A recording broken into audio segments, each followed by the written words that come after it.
All right, first example. Let's try to solve y double prime minus 3y prime plus 2y equals 0. How would you solve it? Well, write down the characteristic equation. What's the characteristic equation in this case?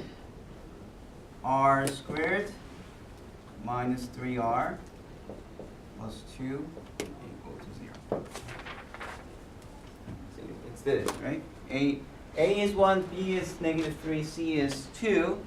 So if you want to write this down, you just rewrite that with A equals 1, B equals negative 3, C equals to 2. So that's your characteristic equation.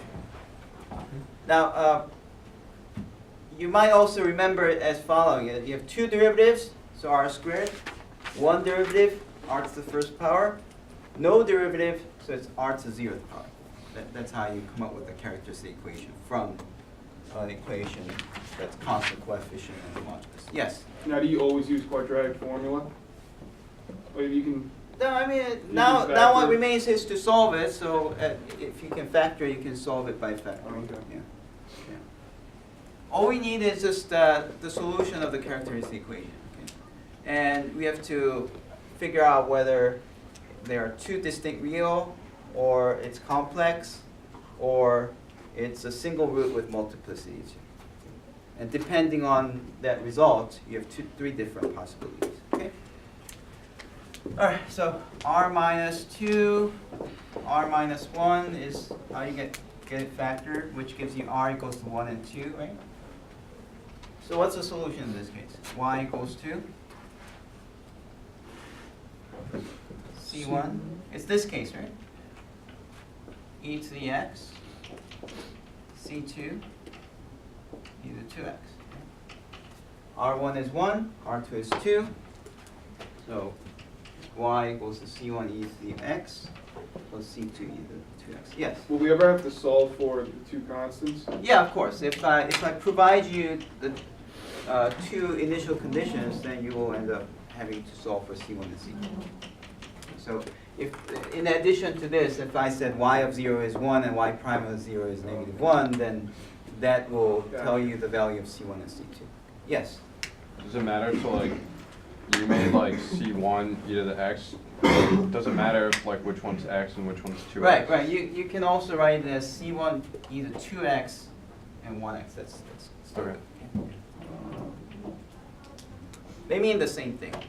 The role of C1 and C2 are just reversed. All right.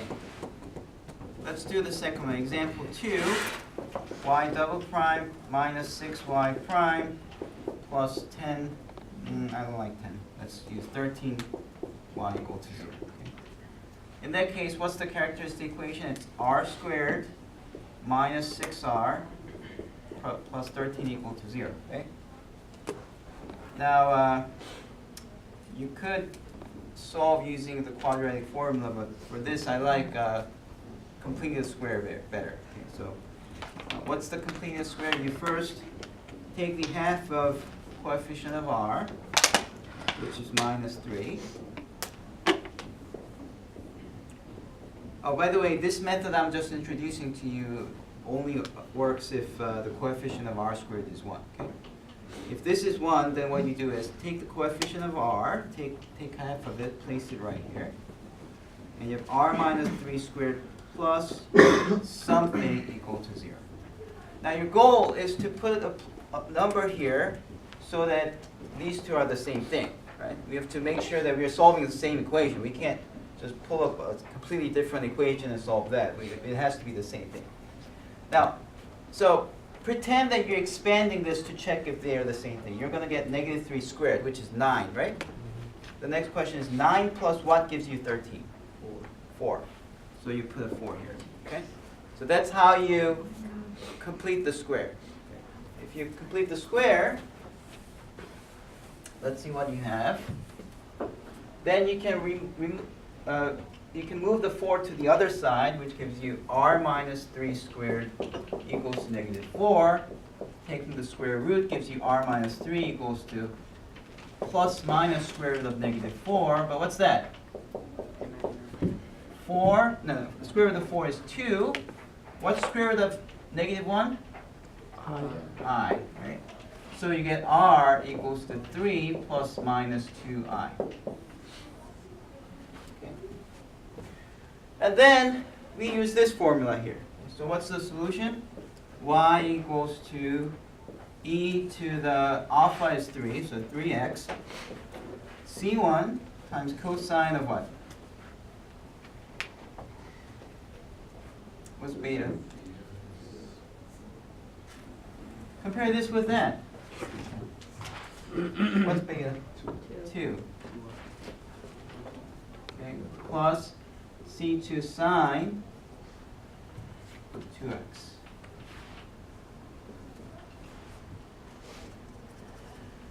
So that's the solution for the second question. Okay, now, example 3,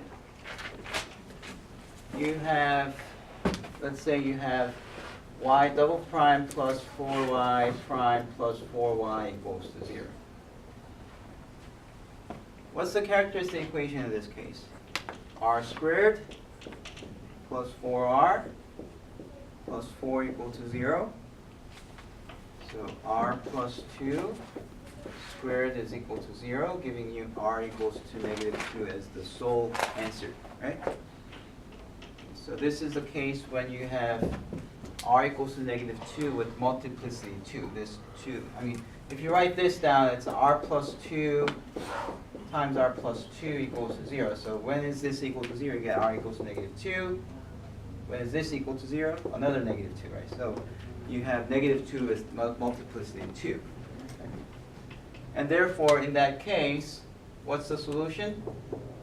It's this case, right? When you have multiplicity 2.